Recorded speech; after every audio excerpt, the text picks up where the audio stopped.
A, B, 문재인 정책만 아니면 문재인 정부 정책만 아니면 다 된다. 현실화되지 않기를 바랄 뿐입니다. 정부가 과거 문재인 정부의 외교 정책을 다시 한번 살펴보겠다라는 겁니다. 물론 정부는 바뀔 수 있고 정권은 바뀔 수 있고요. 또 외교 정책도 바뀔 수 있습니다. 안녕하세요. 블랙팩TV의 송창섭입니다. 윤석열 정부 정책은 아직 구체화되지 않았습니다. 당연히 그렇겠죠. 이제 2달 되니까 아직 새 정부 초기인데, 일단 현재로서는 문재인 정부의 차별성을 강조하고 있는 듯합니다. 트럼프 정부가 과거 이제 ABO라고 했죠. Anything but Obama. 오바마의 것만 아니면 다 된다는 식의 정책을 폈던 것 지금 연상이 되고 있는데, 지금 우리 버전으로 친다면 이렇게 할 수 있겠네요. ABM. Anything but 문재인. 문재인 정책만 아니면 문재인 정부 정책만 아니면 다 된다. 이렇게 해석이 되는데요. 오늘은 외교에 대해서 한번 알아보겠습니다. 최근 비공식적으로 제가 들은 얘기가 하나 있습니다. 이건 절대 이제 공식적으로 들은 얘기는 아니고요. 현재 정부가 과거 문재인 정부의 외교 정책을 다시 한번 살펴보겠다라는 겁니다. 그럴 수는 있죠. 정부가 이제 바뀌었으니까요. 그동안 보수 정권은 전통적으로 한미 동맹을 중시했고요. 그 중에서도 한국과 미국, 이게 더 전반적인 이제 공산주의를 이제 막는 이제 외교 라인, 한일 외교 라인을 강화했죠. 그래서 이제 미국과 일본을 최우방을 놓고 외교를 펼쳤습니다. 그런데 잘 아시다시피 지금 보수 정권이 뿌린 노태우 정부가 북방 외교를 펼치면서 달라졌습니다. 그러면서 4강 외교가 토대가 되었습니다. 중국이 하나 있고요. 구소련, 지금은 러시아죠. 이렇게 확대된 겁니다. 그래서 이들 네 나라의 대사는, 외교사절은 다 장관급입니다. 여기에 이제 주 UN 대표부 대사, 주 OECD 대사가 장관급이고, 그런데 문재인 정부는 여기에 신남방 정책을 편다는 차원에서 주 아세안 대사를 차관급으로 격상시켰습니다. 원래 아세안 대표부 대사는 국장급이 맡았는데, 이건 뭘 뜻하냐? 그만큼 아세안 지역 외교를 중요시하겠다라는 뜻으로 보여졌습니다. 그런데 그걸 다시 과거로 돌리는 것을 검토 중이라고 들었습니다. 저는 부디 이것이 현실화되지 않기를 바랄 뿐입니다. 기우였기를 바랍니다. 오늘은 그래서 한 아세안 센터 자료를 살펴보겠습니다. 이 저작권은 제가 갖고 있는 게 아니라 한 아세안 센터에 있음을 먼저 말씀드립니다. 제가 이 자료를 살펴보는 것은요, 나름 이 안에 굉장히 의미가 있는 결과들이 많이 있습니다. 여러분, K-팝, K-드라마 이런 게 전 세계적으로 좀 인기를 끌고 있는데, 그 중에서도 동남아, 아세안에서는 선풍적 인기를 끌고 있습니다. 그걸 토대로 양국 젊은이들이 서로를 어떻게 바라보는가, 이 인식에 대한 조사입니다.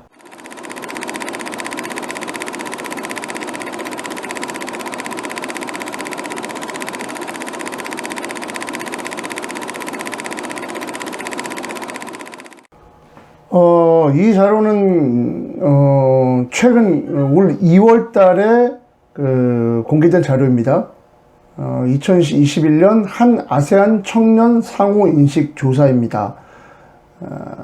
나름대로 굉장히 좀 의미가 있다고 판단되었고요. 현재 아세아 8개국 청년 1,800명.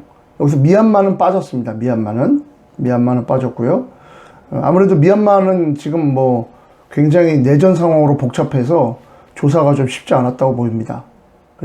그리고 우리나라에는 미얀마까지 포함된 10개국 청년 519명, 그 다음에 우리나라 청년들 1,000명을 대상으로 상호 간의 인식을 조사하는 데이터입니다.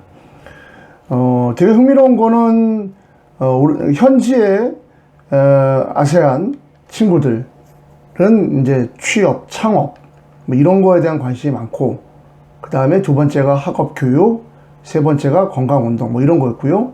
우리나라에 역시 이제 아세안 청년들, 우리나라에서 살고 있는 친구들도 역시 비슷한 모습 보였습니다. 그런데 우리 한국 청년들은 이제 이 재테크, 아무래도 글쎄요, 최근에 이게 점점 삶이 어려워지다 보니까 이 재테크에 관심이 좀 많아진다라는 게 조금 차이가 있는 거였고요. 저는 이 부분이 굉장히 재밌었습니다. 한국과 아세안에 대한 서로의 관심, 이게 되게 흥미로웠는데, 일단 그 현지에 우리 여기 활동하고 있는 우리는 한국에 있는 우리 아세안 젊은이들은 뭐 당연히 97.7%가 관심이 있다고 그러니까 왔겠죠. 그리고 현지에 있는 아세안 청년들도 한국에 대한 관심이 무려 10명 중 9명이 있다고 보였습니다. 근데 반대로 우리나라 젊은이들은 아세안에 대한 관심이 별로 없습니다. 이게 저는 참 개인적으로 안타까운 건데 아세안 지역의 친구들이 더 한국에 대해서 관심이 높다. 저는 제발 요 수치도 조금 좀 올라갔으면 하는 그런 바람이 있습니다. 상대적으로 우리가 이제 그 아세안 친구들이 한국에 관심 있는 이유는 뭐 특히 이제 K-팝, K-무비를 활동으로 한 이 문화예술을 접해본 적이 있다. 이 부분이 굉장히 좀 인상적이었고요. 그리고 음식을 당연히 먹어보는 거, 다 이게 다 이제 우리나라 제품, 뭐 이런 것들입니다. 반면, 우리 이제 한국 청년들은 아세안에 대해서는 뭐 음식 정도, 최근에 뭐 쌀국수나 뭐 태국 음식, 베트남 음식을 비롯한 미얀마 음식, 이런 것들이 많이 생기면서 뭐 이런 것들. 두 번째는, 여행을 가본 거죠. 그리고 자연스럽게, 제품을 사본 것도 좀 있었던 것 같습니다.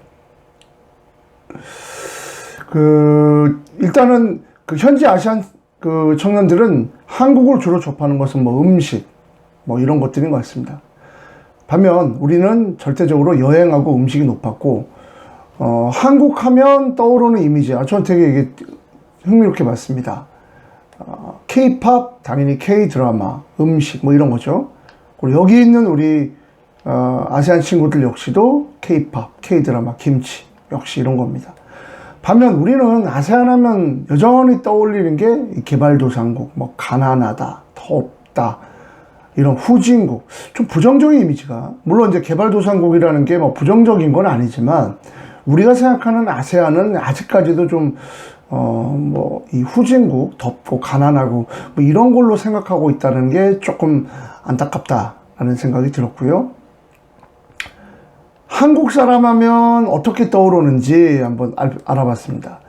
예쁘다, 하얗다, 친근하다, 성실하다, 너무 좋은 이미지죠. 반대로 우리는 뭐 가난하다, 작다, 거물다, 외국인 노동자, 어두운 피부, 마른, 글쎄요.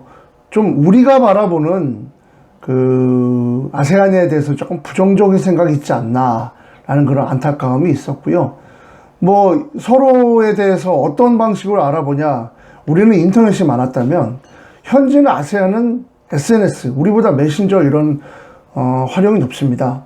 아무래도 인터넷 환경이 좋지 않은 SNS라는 게 용량을 많이 차지하지 않거든요. 뭐 이런 것들이 아마 그런 게 아닐까, 이런 서로를 알아보는 방식이 아닐까라는 생각이 들었습니다. 뭐 현지 아세안 친구들 역시 한국에 대한 호감도는 각 나라마다 차이가 있었는데요.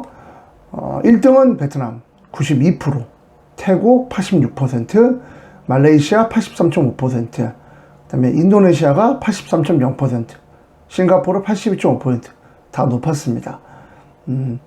비호감도는 뭐 캄보디아가 이제 제일 높았고, 호감도도 굉장히 낮았는데, 글쎄요, 이것은 아무래도 국내에서 살고 있는 분들, 또 외국인 노동자분들이 현지로 돌아가서 그런 부정적인 생각을 심은 것이 아닌가, 그런 안타까움이 좀 있습니다.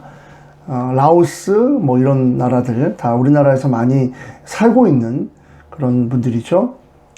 반면 우리나라 친구들은 가장 호감 가는 아시안 국가, 싱가포르, 진짜 잘 사는 나라고 여행 많이 가니까 이런 게 아닐까 생각이 들고요.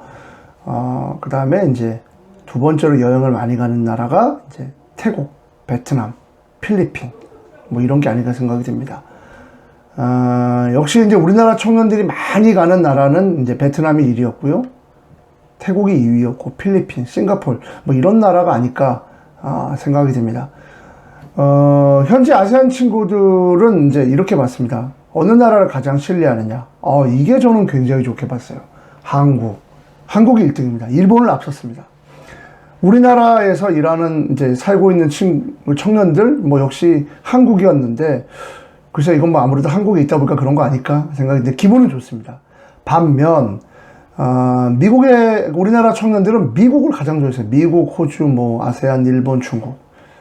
좀 역시 미국에 대한 선호도가 높았고, 과연 미국에 대해서, 미래에 대해서 어떤 도움이, 전 이 부분이 우리가 좀 뒤로 쳐졌다라는 게 아쉬운 부분입니다.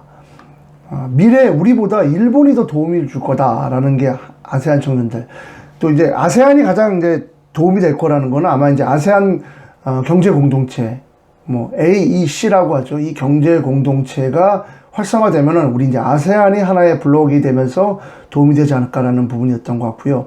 반면 이제 우리나라에서 살고 있는 친구들은 이제 한국에 대해 이건 아무래도 한국에 사니까 그런 것 같고, 뭐 우리나라 청년들은 역시 1등을 미국으로 보내요. 미국에 대해서 기대감을 크게 나타내고 있다라는 부분이었습니다. 전반적인 호감도는 역시 현재 아세안 친구들이나 우리나라 살고 있는 아세안 친구들 모두 73.5%, 76.5%, 9%가 좋게 본 반면 우리는 아세안에 대한 호감도가 뭐 그렇게 높지 않은 41.6%에 그쳤습니다. 그래서 현재나 미래에 대해서 역시 아세안에 살고 있는 청년들은 좋게 보고, 뭐 주한 아세안 청년들도 좋게 봤습니다. 반면 한국 청년들은 뭐 약간 다소 높아지는 뭐 그런 거를 보였고요. 아세안의 관계에 있어서 중요한 이슈는 이제 현재 아세안 친구들은 관광, 문화교류, 역시 이제 K-팝, 외국인 투자, 우리나라 투자 많이 했으면 좋겠다, 뭐 이런 거고, 우리나라에 살고 있는 아세안 청년들은 자국에 가서 일을 해야 되니까 한국이 좀 외국인 투자 많이 하고, 또 우리나라에서 일하고 있는 친구들을 위한 교육이나 이주 부분 신경 쓰면 좋겠고, 한국 청년들은 이제 국제 결혼, 우리나라 이제 다문화 가정에 대한 요것도 상당히 긍정적으로 볼 수 있습니다. 좋게 봤으면 좋겠다. 그리고 이주 노동자에 대한 관심을 기울이자 라는 부분이었는데, 뭐 저는 뭐 좋게 봅니다. 문화교류 서로 강화하자, 이런 부분이 서로 굉장히 좋았다는 생각이 듭니다. 어쨌든 미래에 대해서 서로 간에 우리가 협력을 확대하고, 특히 이제 한국 청년들은 이 4차 산업혁명, 우리의 관심이 많은 화두죠, 이런 부분. 근데 이거에 대해서는 뭐 현지나 우리나라에서 살고 있는 아세안 청년들 모두 긍정적으로 보았다는 것이 좋게 봅니다. 반면 환경에 대해서는 아세안 지역 우리 청년들이 인식도가 높지 않습니다. 근데 우리는 이 사회보장이나 환경, 여기에 대해서 이제 아세안 쪽과 협력을 하자, 이런 얘기가 많았는데, 이거는 이제 최근 우리나라의 젊은이들이 이 환경에 대해서, 기후변화에 대한 관심이 높다라는 부분을 나타낸 것이 아닌가, 뭐 그런 생각이 들었습니다. 결과를 보셔서 알겠지만 양국 젊은이들은 서로에 대해서 아직까지 인식의 차이가 있습니다. 제가 이걸 왜 중요하게 봐야 되냐면, 여기 설문에 응답한 이 청년들이 장차 이 나라들을, 미래를 이끌어갈 주역들입니다. 분명 아세안, 우리나라 사이에 인식의 차이는 분명히 있습니다. 그 아세안에서 우리를 굉장히 기대하고 있는 만큼 우리는 뭐 그렇지 않을 수도 있죠. 하지만 양국 젊은이들이 서로의 장점, 우리가 갖고 있는 장점과 아세안들이 갖고 있는 이 장점을 서로 보완해서 보다 긍정적인 결과를 만들어냈으면 하는 바람입니다. 그래서 그 차이를 좁힘으로써 양국이 서로 동반자 관계를 만들어 나가는 그런 바람입니다.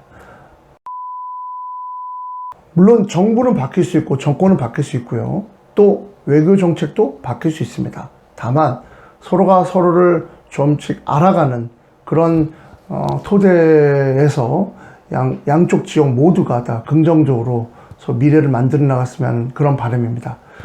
블랙핑 TV 오늘 여기까지입니다. 시청해주셔서 감사합니다.